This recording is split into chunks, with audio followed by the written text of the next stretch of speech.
So, good evening. Thank you for all being here tonight.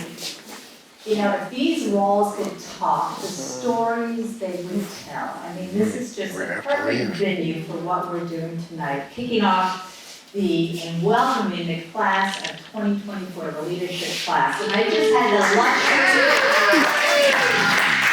Oh, wait. Class of 22 need to respond to that. Anyways, for 97 years, this room has been the heart of the islands, where resident and community leaders have gathered to preserve and protect our barrier islands and our way of life. Sanibel-Captiva rely on volunteer leaders, and we've been fortunate over the years to have had such a talented and dedicated leaders taking the charge.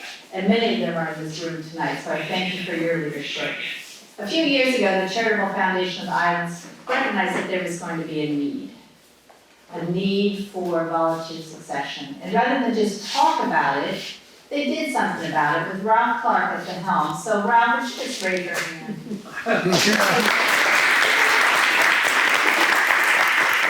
Ralph, along with his planning committee, put together this amazing leadership program that, as we went through it, we couldn't believe this was the first time through. We didn't see any mistakes. It was all just a fantastic program, full of information. I'm sure it rivals that of larger cities. So Ralph and your committee, we thank you. I'm going to recognize you all in a minute. And I was, as I said, I was one of the lucky ones to be part of this, along with 10 other amazing individuals who are now all my friends. And it was a remarkable journey, and I can assure you that we left the program inspired and ready to serve our community. And Ralph gave us our first mission, and that was to implement the program for the next class. And we have worked tirelessly on that. We had a little hurricane thrown in there that added another year to our program. But here we are, and we are so excited to welcome this class of 24. And our hope and our goal is that they leave the program as inspired as we did. So that's our mission. I hope on March 14th, this new class feels that way. And if they have, then we've done our job. So I'd like to just take a moment to recognize a few people. First, my planning committee. So if they're here tonight, I know Jim Brady was here. Is Jim still here? Okay. So it was Jim, Annie Campbell. Just stand up if I say your name. Jer Ronan. Okay. Susan Reitman. Bob Wiesman. Mike Wood, who's not able to be with us tonight. And of course, Dolly Farrell, who is the executive director of CFI, and she has been our fearless leader this last year. And the prior year, we had Donna Gilroy helping us, but we're missing Dolly tonight. All of her hard work is made tonight possible. And then the planning committee that serves under Ralph. Thank you for your time and for your dedication in putting together this program and for welcoming the new class. So, Ralph, will you just stand real quick? Cheryl Giacchini, is she here tonight? Ellen Sloan, I see Ellen back there. Donna Gilroy, Melissa Congress was here, she has left, and Chip Roach. So thank you. And now, why are we here tonight? We're here to welcome the class of 24. So I'm going to say your names. We had a wonderful 40 minutes together earlier, shared some fun facts that we'll remember forever, and I just can't wait to go through this journey with you and to embark on the journey. So Marvell Bradley.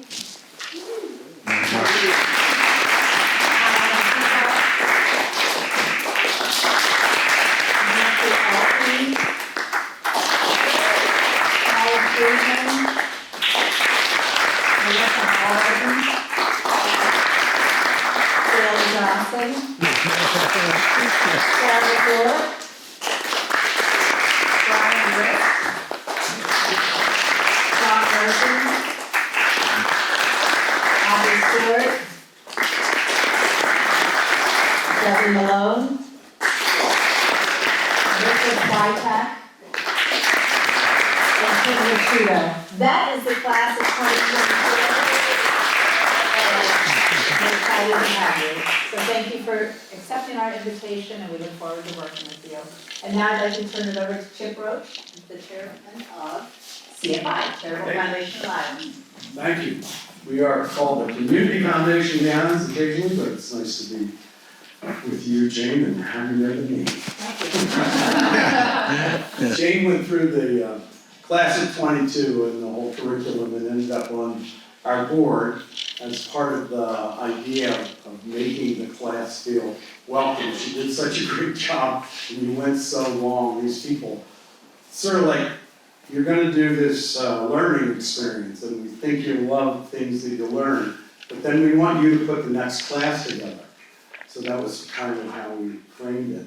And they not only put the next class together, and we've got the results in the room, but they had a whole year off, and they decided to put an expo together so people could volunteer and recover from the hurricane, because we had just yanked those invitations out 2 days before the hurricane hit. So it's just an amazing place. Sanibel has a lot, and Captiva have a lot about being a world-class place. And I think the quality of the volunteers is always the people that make that work. And now that we've been tested, we're in this attitude of recovery. And I think the idea, you hear people say it's going to be better than ever, you think they're like Pollyannas or Richard Chauncey or something. So, but it's like, how many people are not where they thought they would be living at this time? I'm just looking at the roster of the people who are on the board of the Charitable Foundation of the Islands, and half of us are not where we hope to be now, and some of us has just recently returned. You've got this thing going on. People decide to rebuild, to flee, or they're still in this undecided. But if you go back to 1966, the ferry stopped, the road was built. The next 8 years, talk about fleeing. What are you going to do to build? How do you stop this? How do you form a city? In this room, they were having those meetings. So you just have to go back a little to find a worse time than that, and look what's happened. So it's rare that you get the opportunity to talk to somebody who was actually there at the birth of a city. I think we all know Porter Goss and his family. His family business is public service, and I think son Chauncey is living proof of that. And I see Marielle here. She evidently used Chauncey as a human shield to block traffic so that they would build 26 miles of off-the-road bike paths here. So it's not just the family that has made this happen, the two featured people tonight. Marielle, it's good to have you here. So I think the idea is to get Chauncey to do an interview with his dad. Chauncey's footsteps are similar in a lot of ways to his dad's. They both have a perspective, and you'll hear some Chauncey opinions as we go through this exercise. But it's something that we did a couple of years ago. The last time we didn't have a video. The person didn't show up or whatever, but we've got Nick here tonight with his wife Lori, and we've got Shane taking photos of all kinds of groups. But the main event really is Porter Goss and Chauncey Goss. So come on up.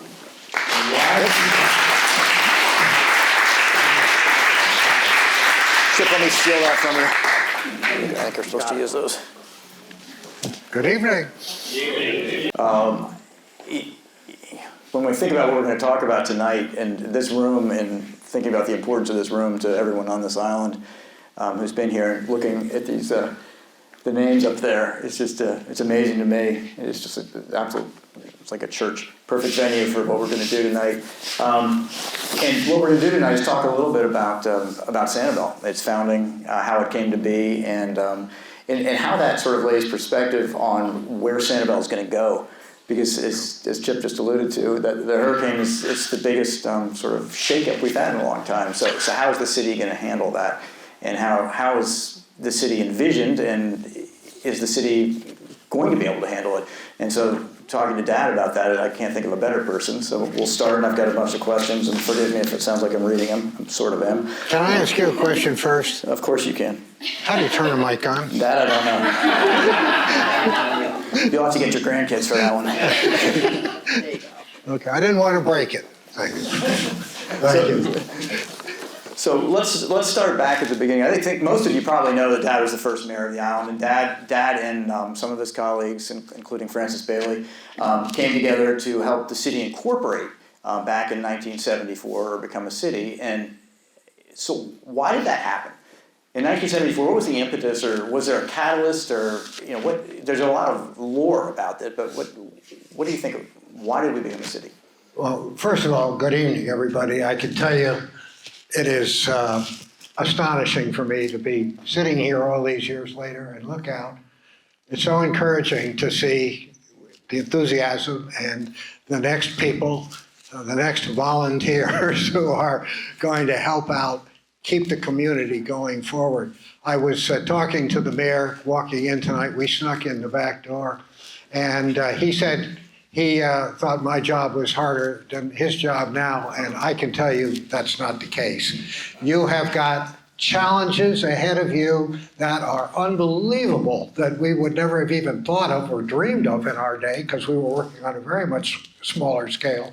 But also, you have fewer tools to use in some ways, and some of those tools are under attack.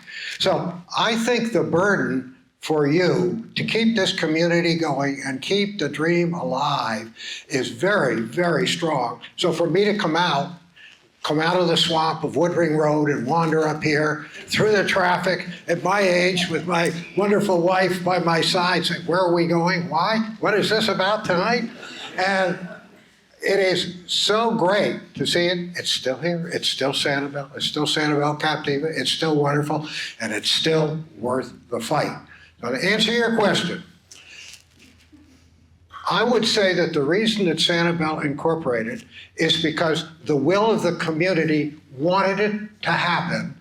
And it wanted it to happen after understanding most people heard or felt or learned one way or other or read or experienced that there were threats to the Sanibel-Captiva way of life back in the 60s and 70s that they did not want to lose. They wanted to keep that way of life, that opportunity here. There's lots of wonderful places to go in Florida and the rest of the world, but there are very few places as unique as Sanibel and Captiva. And a lot of people who lived here said, wow, this is terrific, but look what's happening to us. They built the bridge, and now we've got a lot more traffic, and all of a sudden they're building here, and they're plowing things down over there that used to be mangroves. Is that a good thing? What's it going to do to our shelling? What's it going to do to our fishing, the bird life, and so forth?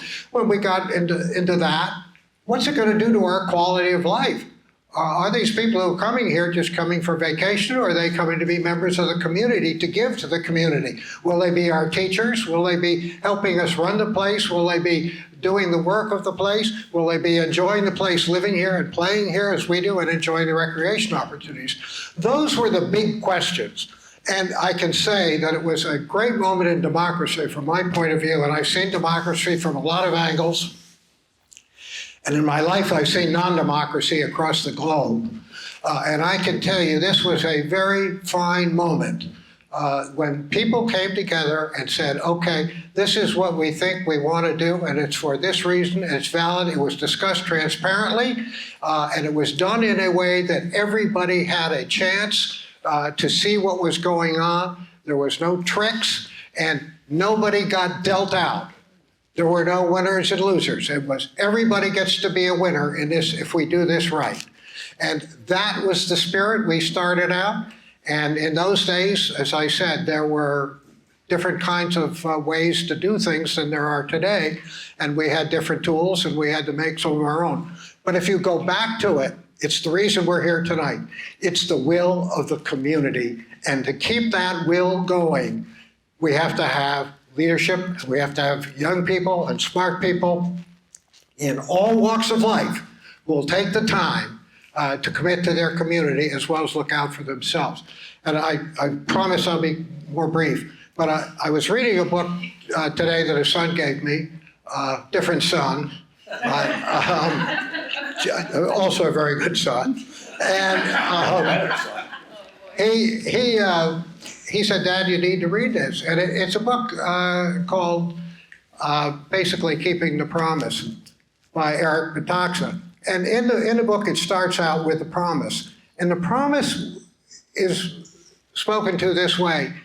In Philadelphia in 1787, a certain woman named Mrs. Powell, otherwise unknown, asked a gentleman named Benjamin Franklin, who had been in the meetings all summer, well, what have you given us, a monarchy or a republic? Mr. Franklin immediately shot back and he said, a republic, if you can keep it. And it's the if you can keep it part that we're here tonight to talk about, because we are under threats here as well, and we'll probably talk about that in some of your questioning.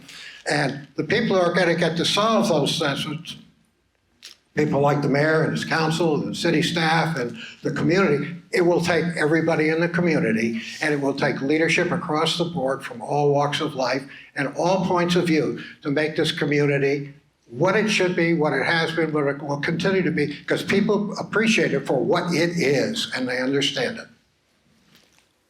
That was a long answer, I'm sorry.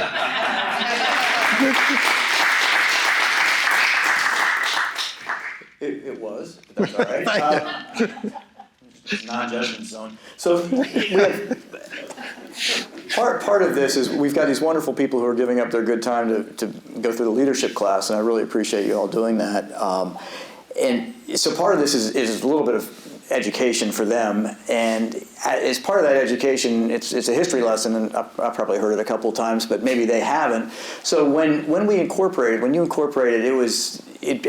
people were just like, oh, it brought the community together. It was a big kumbaya moment, and everyone said, this is exactly what we're going to do. So is that right? No. That requires a long answer, which I will not give.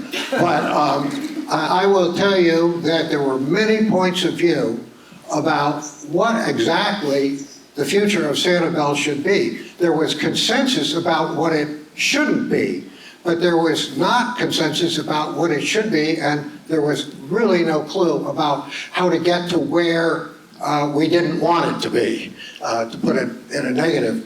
So what happened is that we had meeting after meeting after meeting, and believe me, this room is a whole lot nicer looking than it was in those days, and the temperature is very nice. It was sometimes a little warm in here, sometimes a little crowded. But we hashed out time and time again in endless meetings from people with different points of view.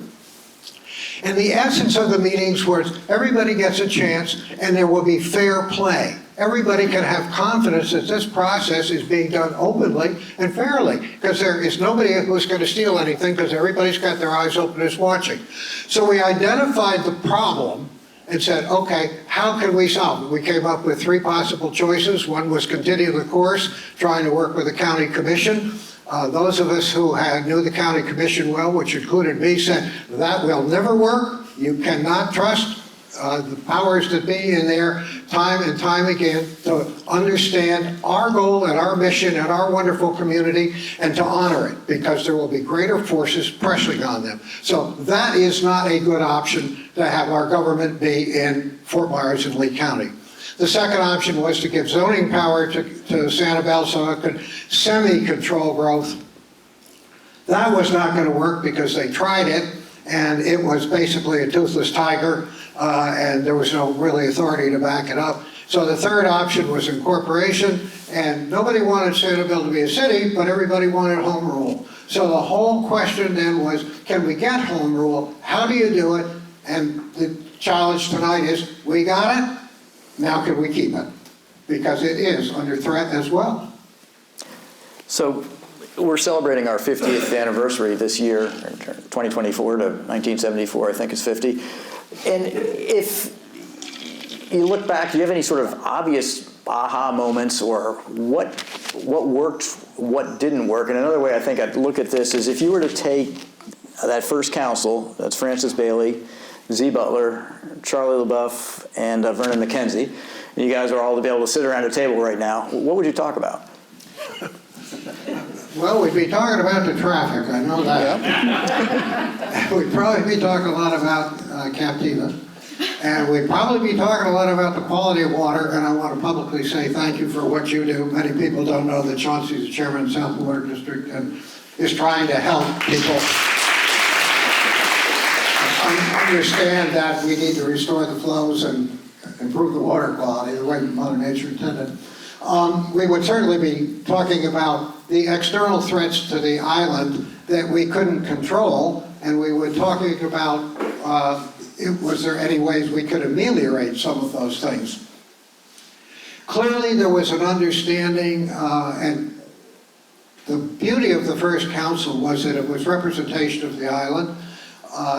Everybody was well committed to doing a wonderful job for the community. It was not an idea, this is my personal chance for glory or political advancement or anything. This was, how do we all roll up our sleeves and make this community work and solve these problems? And our answer was, we brought our collective wisdom and understanding of the community together, our understanding of the threats, and every single one of the 5 council people and the planning commission and the 100 members on the various committees that were involved with the building of the plan and the community basically brought something to give to the community. And the giving to the community was a far cry from some of the things you see in politics today, which is called taking from the community.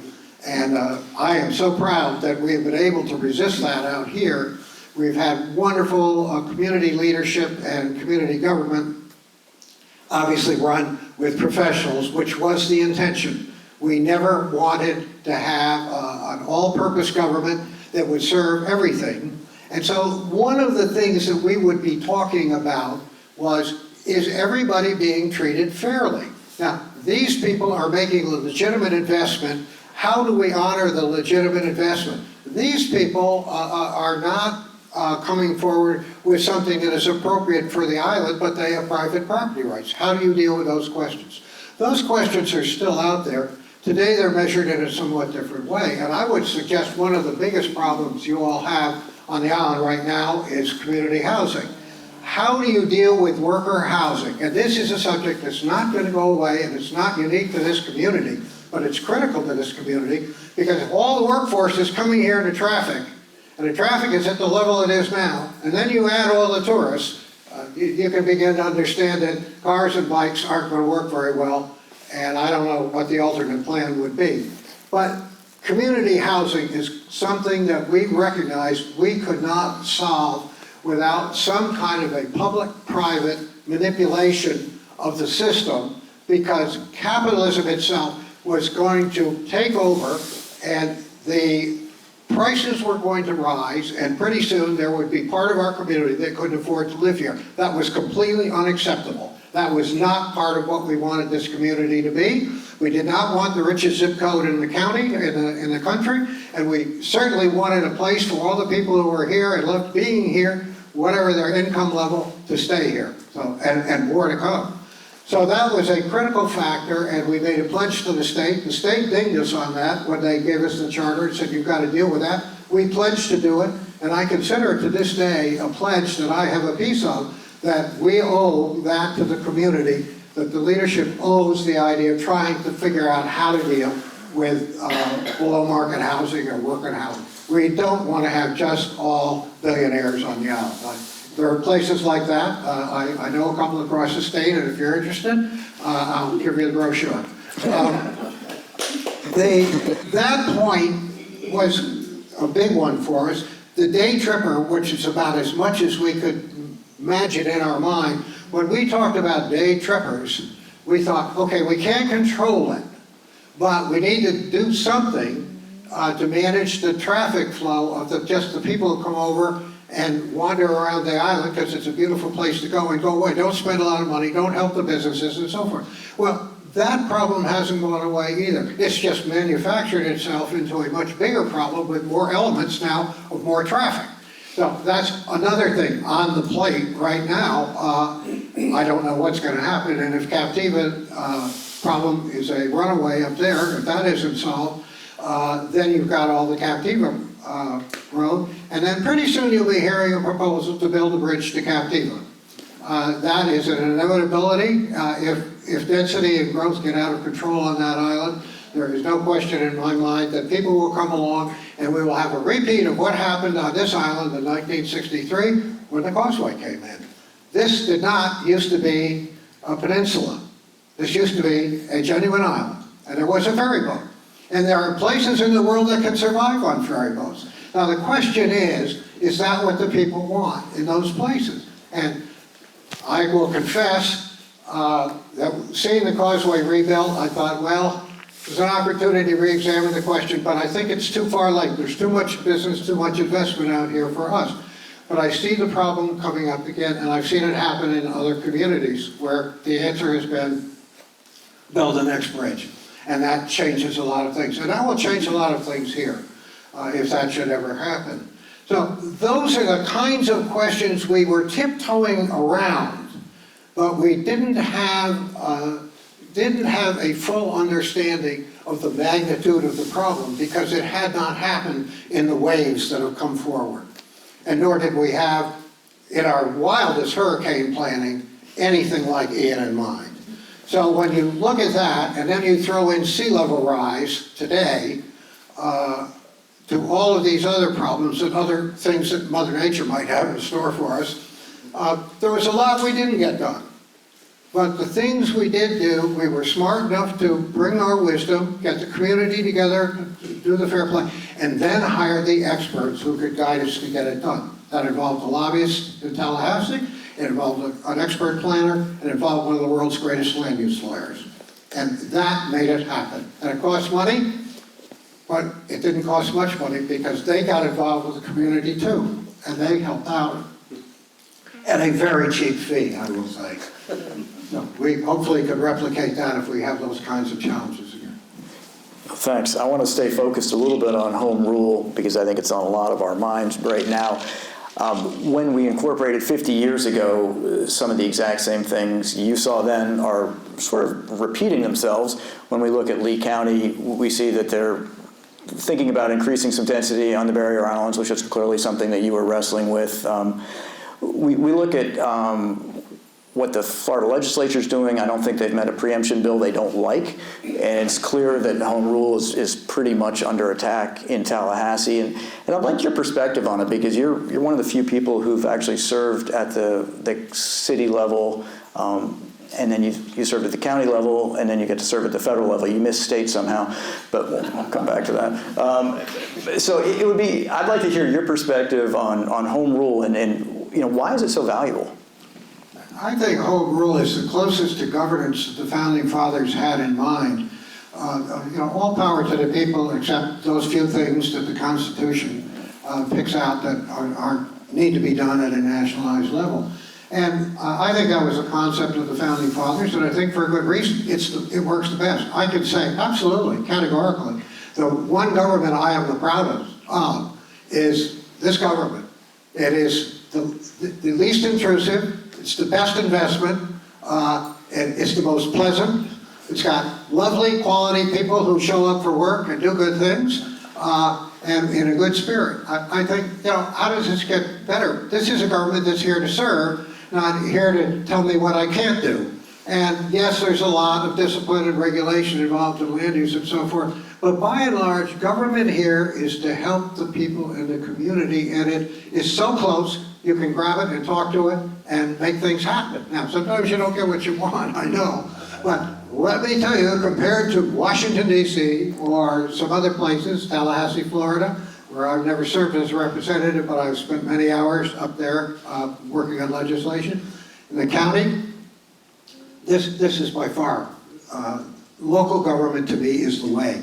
It's the fairest to the people, and the people feel like they have a little bit of the rock. They have some sweat equity. They own something because they have the confidence in the people who are there, or otherwise word gets around the community, and it's remarkable how things work on a community basis when there's goodwill. And I honestly can tell you that in all of the effectiveness and ineffectiveness of things, going from where we were in Sanibel to where we, in 1974 when we incorporated, to where we were in about 4 years later when we passed the land use plan and implemented it, was absolutely astonishing in everybody's eyes. It couldn't be done. They said, this will never happen.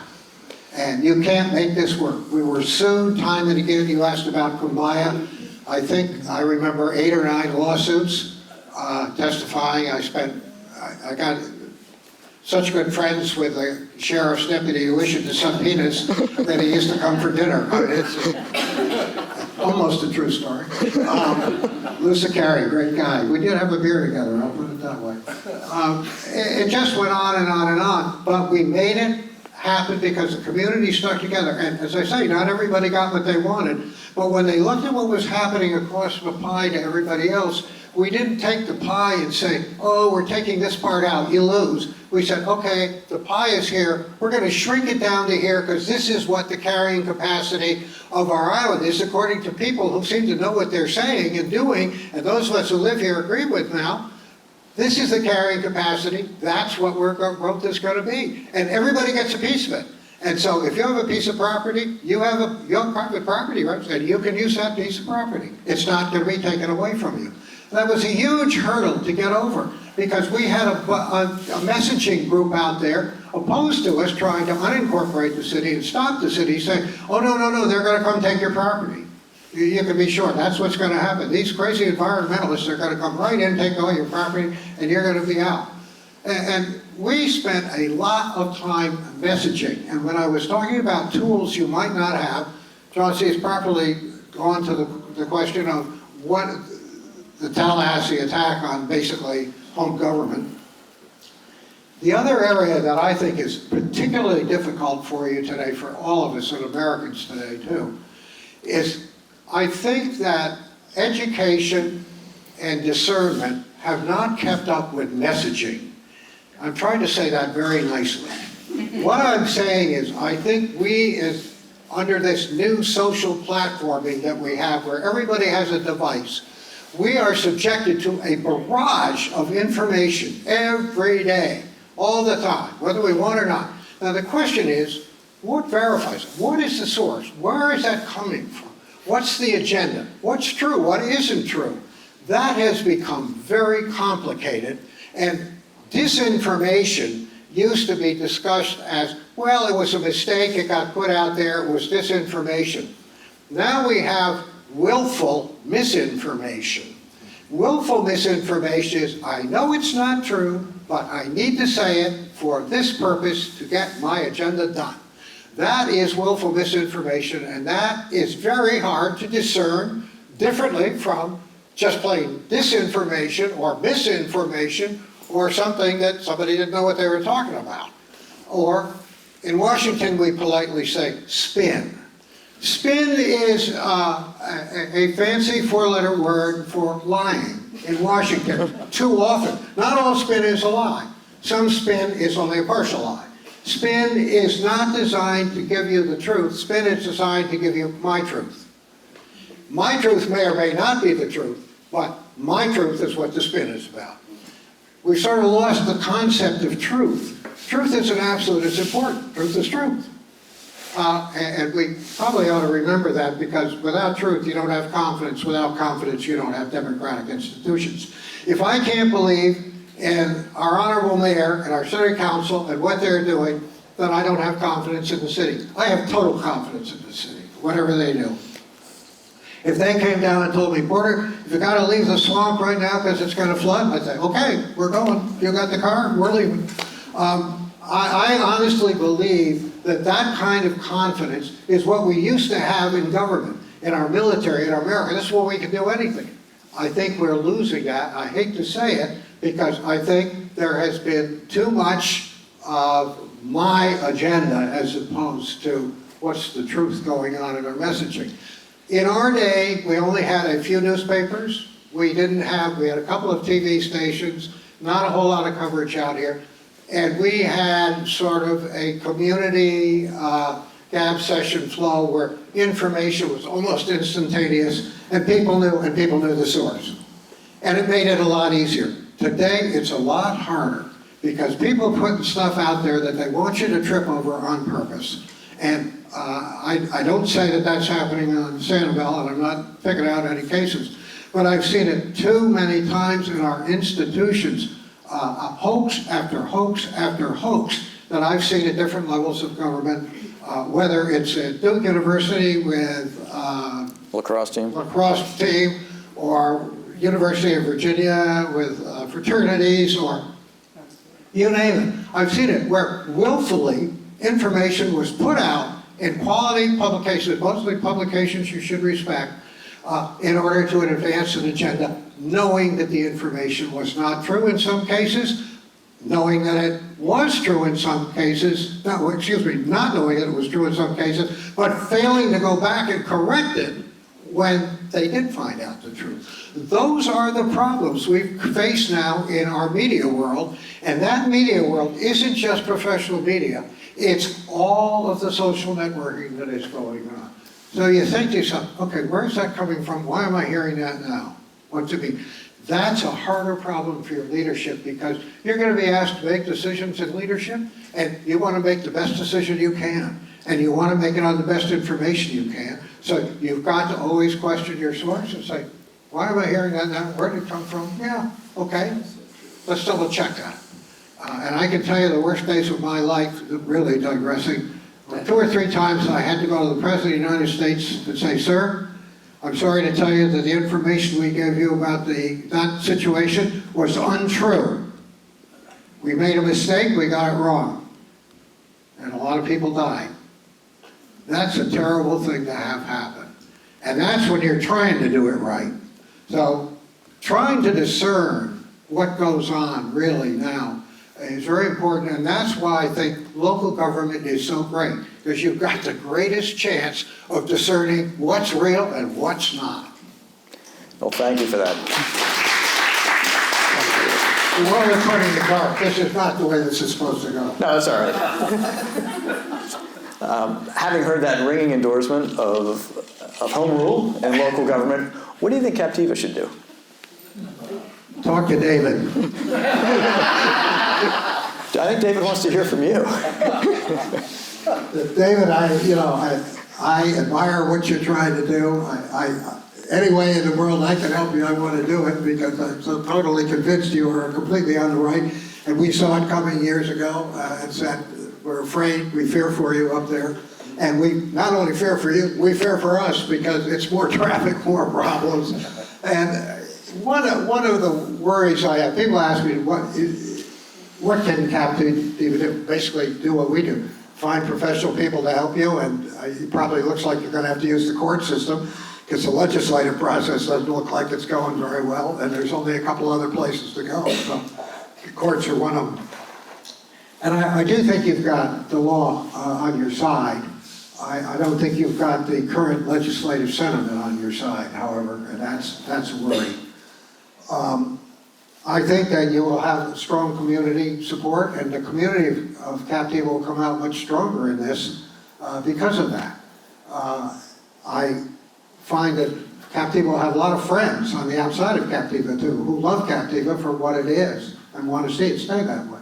So I think that it's a fair fight, but I think it's going to be a very, very hard fight. And I think it's a fight that is going to have to go to the courts, and my only advice would be get the best darn lawyer you can. Fred Bosselman, I wish we're still alive and practicing. I don't know if he is or not, but he surely did us a favor, and I learned a great lesson. Get a good lawyer.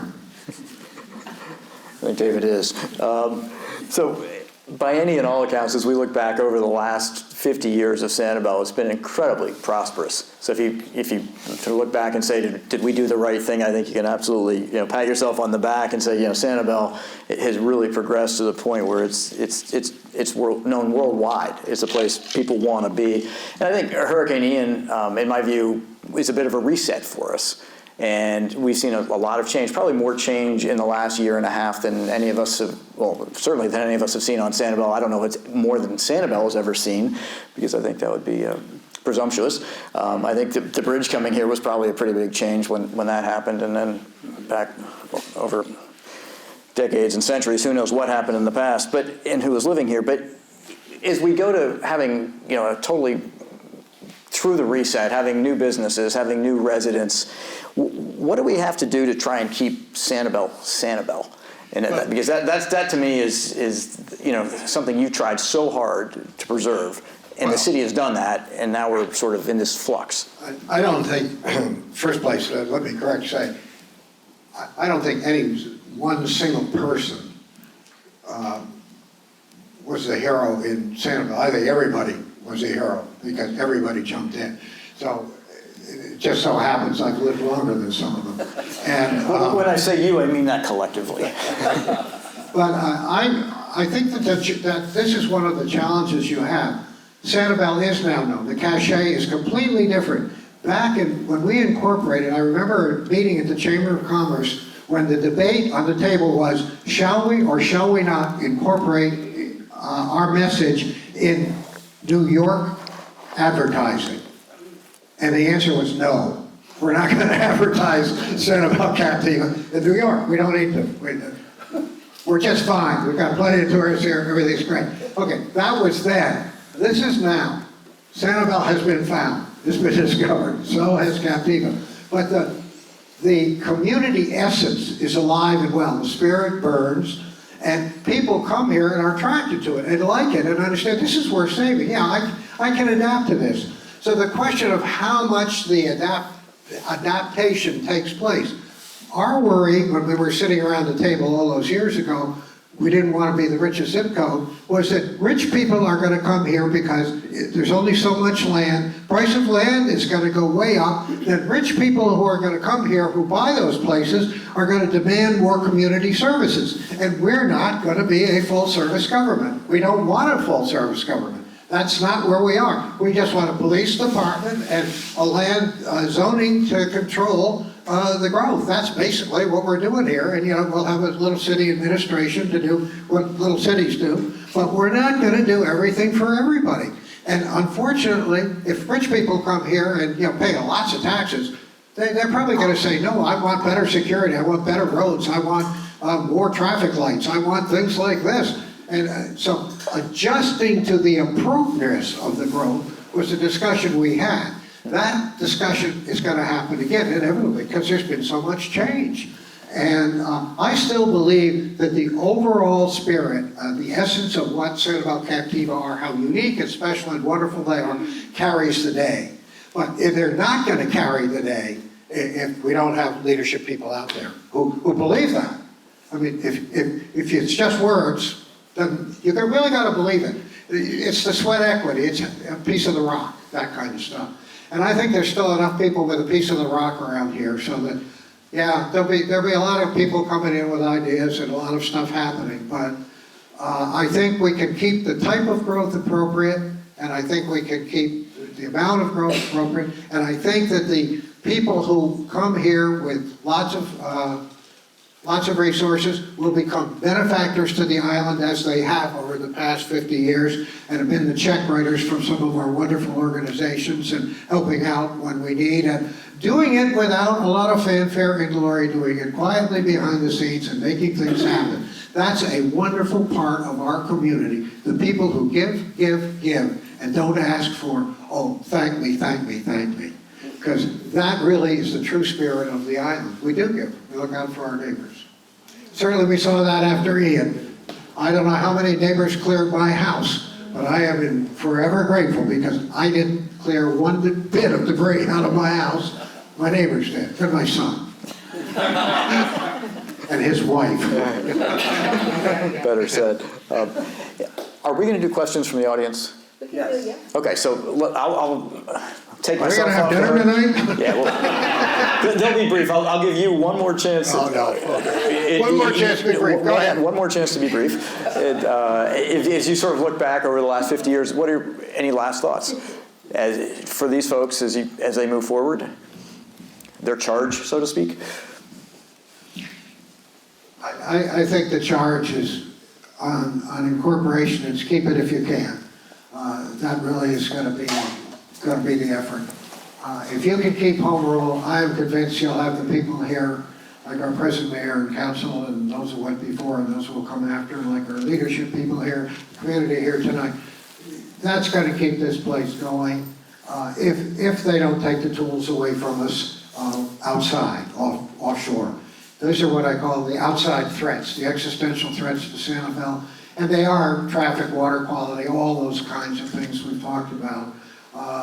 We have the internal threats ourselves of low-cost housing, but we can solve that. We have done a great job. We need to do more, and especially now, community housing. And I know we're going to be talking about that again in another forum very soon, and in other forums. So this to me is highly encouraging. I am an old person, and to be able to come here and see this is very, very healthy medicine for me, and I think for my wife, who is nodding over there saying, shut up. We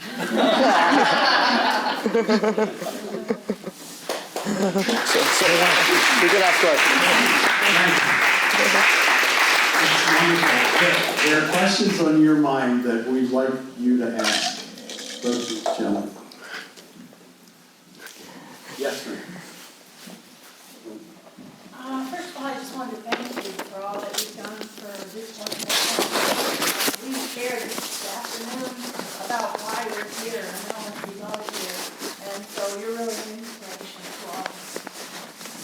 What I wanted to ask was about Captiva, and I've always sort of wondered why there wasn't a ferry or a bridge to Captiva, and I'm wondering whether, not just because of what's going on now, but do you think that a ferry to Captiva would be a good idea? I wish Captiva had joined us. Yes.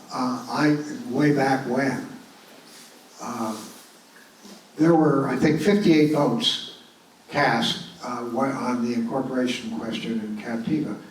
And there was concern that if Captiva joined Sanibel, Captiva would become a bustling city like Sanibel, that it will lose its specialness. And there was a concern.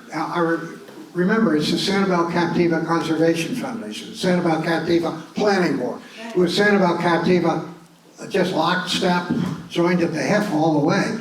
And player after player after player, we thought that Captiva would come. They didn't want to do it. And some of the old-timers up there, I use the expression fondly, who were in lots of different businesses, some onshore, some offshore, and some in international trade, would say that probably we're fine just the way we are. We don't want more attention or more stuff up here, so just leave us alone. And so I think it was a combination of those things together. But I think it was a totally legitimate expression for Captiva at the time. I don't think they saw the growth coming any more than we saw Hurricane Ian coming. You know, I knew we'd have a hurricane, but not an Ian, please. And so now, I hope they will take steps. I can say the one thing that I did leave out of the challenges that we desperately need is extraordinarily good relationships on these barrier islands with the people who control those people to the degree people and agencies control the existential threats, like the water quality and the sea level rise and so on. Mother Nature has a little bit of that, of course, that we need to pay attention to, and that's what the plan is about. But what I'm talking about is the traffic. I worry that the Sanibel Causeway Park, this is going to be the best sea park of all times. It's going to be a fortress. And you may remember we had a little noise there. I love seeing people having a good weekend party and so forth. But those around the bridge on weekends and certain holidays before Ian, it was getting a little bit noisy and a little out of control and a little bit people running around the middle of the road. And, you know, I think if you were there, you saw it. I'm worried that the Causeway, the county, is going to say, okay, we now have a wonderful state destination amusement park right here on the Sanibel Causeway Islands. Parking, sanitation, food, everything. Now, that'd be a wonderful idea in Miami, but I don't think it's a wonderful idea for us. But we need relationships with the county to understand, with the state, to understand what is going to be the future of that causeway. What's the toll situation going to be? What's going to happen with the workers who come over here? They're going to have to pay more money on the tolls to pay off that bridge. How is that all going to work? Those are critical governance questions. And my view is that Sanibel and Captiva are still joined at the hip because the traffic goes right by that door and there's no other way. So whether or not they'll find another excuse, I know that there has been talk in the past of building a bridge, and I don't know whether it'll be resurrected or not. I'm pretty sure it will be because it's an obvious point to raise. Thank you.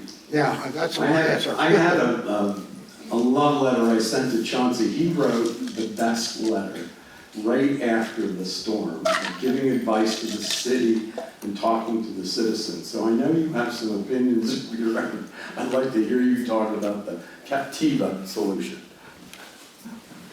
Oh, Lord. So would I. You're going to get me in trouble. I think that the solution is really simple. It's for our elected leaders to listen to the people they represent. I mean, it's very simple. The question is, how do you get there?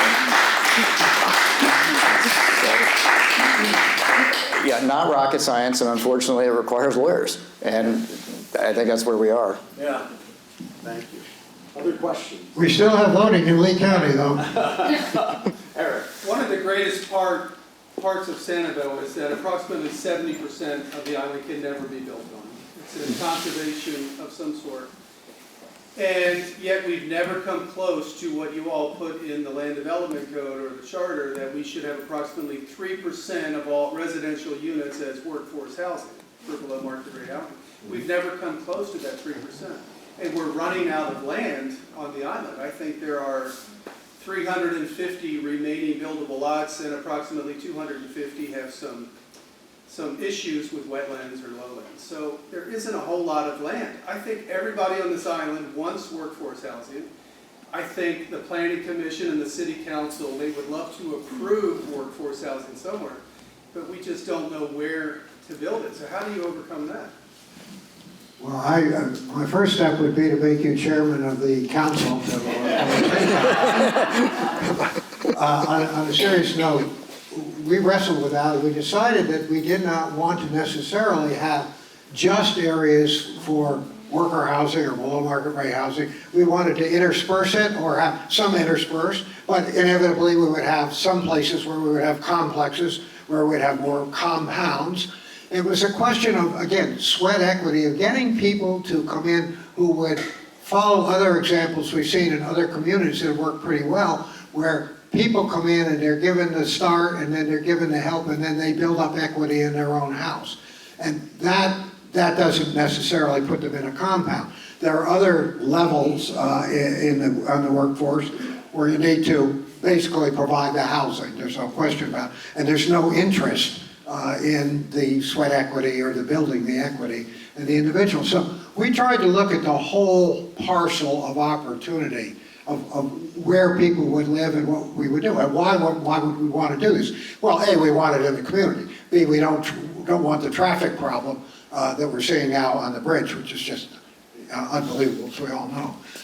So going into that, Eric, I would say there isn't any community that has got a capitalistic system, real estate system, which we do, that doesn't need some form of government assistance or private government, or it could be just private, but probably private government assistance to manipulate the marketplace so that you are doing the best thing for your community, which is making it well-rounded and also providing your workforce.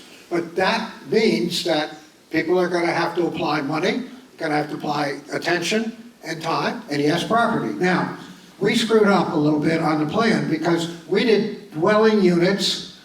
We didn't figure out the number of people that would be in a dwelling unit. We used a multiplier of 2.4.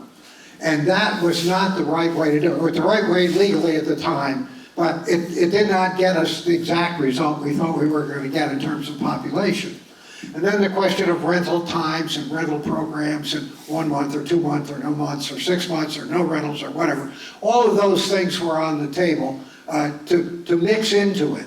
And we looked at part of it with the tourist industry as simply saying, look, if you're in the tourist industry, you have to take care somehow of low-cost housing or worker housing for what you're doing. Not unlike what the county, other governments have done and say, these are growth.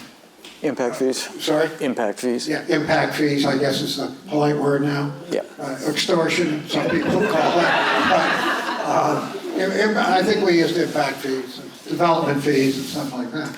But I think inevitably we're going to come to that. And I think this is an opportunity, actually, because we are where we are on the building situation now. When everybody fills up the buildings that are being built, which I think is very encouraging to drive down these roads and see, wow, after a year, see the mess is gone, things are back, people are here, things are happening. But what happens when people move into all of these places and start wanting all the services and needs? Do we have our CVS back? Do we have enough grocery stores? All of those kinds of questions suddenly come up. And then you start talking about, and what about the roads? So I think that when I said the current mayor and council and the next leadership have really gotten a few things to wrestle to the ground, I think it's much harder than what we had, because we had more running room. There's a lot less wiggle room now, as you point out. But people like you are going to make the answers. And I mean that. Seriously. I'm glad you're here. Question over here. I hear you about the threats in terms of the water quality and the changing climate, but do you have a sense that there are threats within the community as it is morphing into something else now? New businesses coming in, new residents who have come here. Do you have the sense that there's another mindset? I don't. Obviously, there's been change.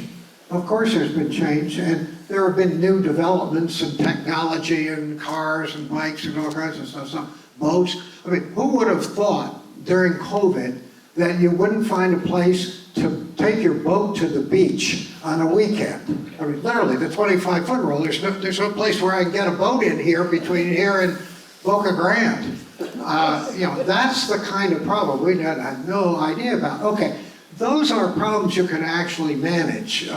You have to change expectations around. To me, it's a question of commitment to the uniqueness of Sanibel and understanding that growth isn't just about how much, it's about appropriateness. We don't have a lot of franchise operations on the island. There's a reason.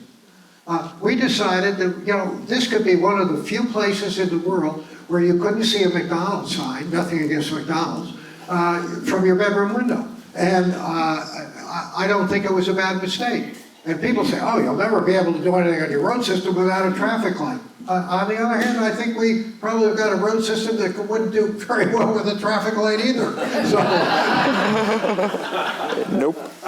One of the pundits at the time said, no, we're getting the people, we got to make sure we get the right kind of people here. I said, I don't think so. I said, this place will speak for itself if we do the right thing. We're not going to put somebody at the bridge checking your environmental credentials, which led a couple of my friends who are environmentalists to say, therefore we should all leave and leave it to Mother Nature. So we didn't do that either. No, I think that we're not going to lose the cachet. Thank you. I'd like to introduce Lisa Reardon. She's the vice chair of our board. She's also the chair-elect, which thrills me. To do a little wrap-up, because we've heard a lot. We've got a lot of really important people. And then a little more mingling would work, because you've got some of the most important people on the island to mingle with. So Lisa, please. Thank you, Jeff. And thank you, Chauncey. Thank you, Porter, for a wonderful presentation. You are very difficult to follow after all of that information. But good evening, everybody.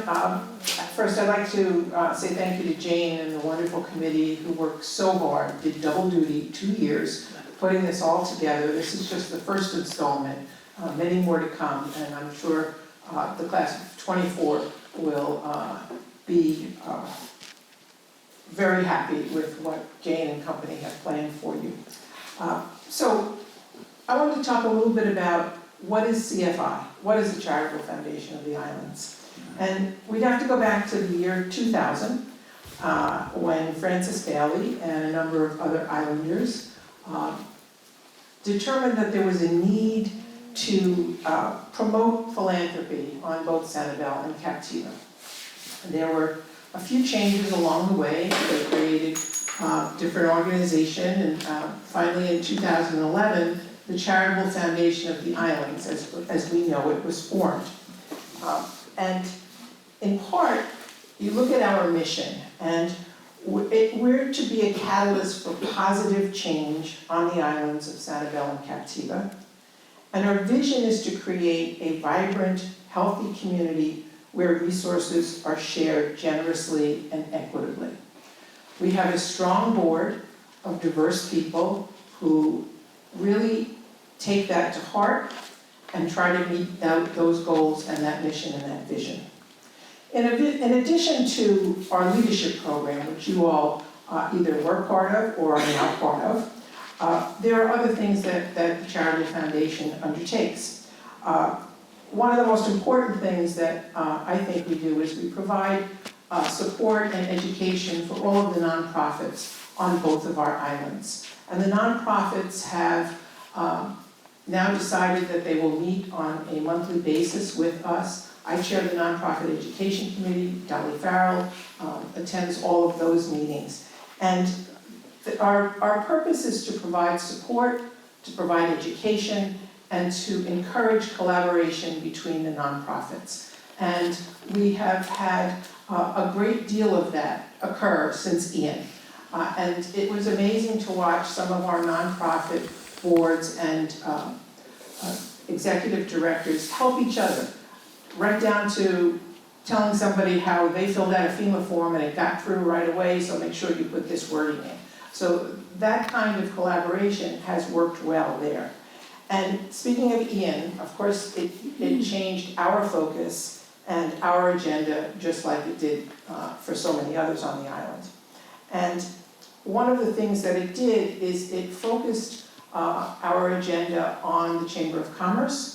We have a newly formed relationship with the island's Chamber of Commerce, and we have a new Economic Revitalization Committee chaired by Eric Pfeiffer, and that committee's focus is on our business community, and not only their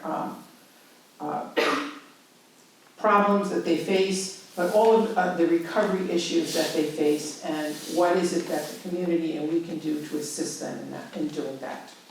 So when you enter the leadership program, you'll learn that there are far more aspects to just that program, to the work that Charitable Foundation does. And we try to do it without overwhelming the community. Our programs and our fundraising are targeted to contribute and not to compete with others. The last thing we want to do is compete with the nonprofits on this island for funding or for involvement in our programs. We try to play a role that cannot or is not being played by another organization. And one of the areas that we also do work in the community is we maintain a number of donor advised funds.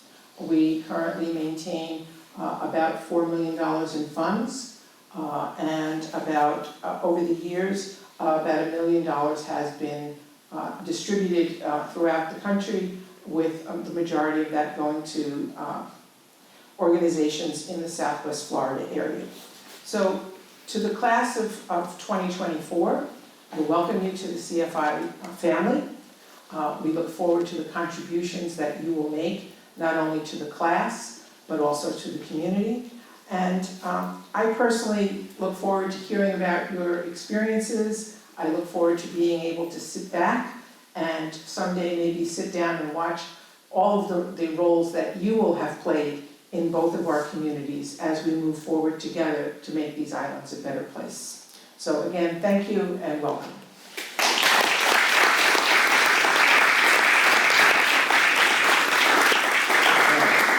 So Porter and Chauncey, there's no better way to begin a study of where we are in the room where you started it. And Chauncey and Porter, thank you again. Thank you. Thank you.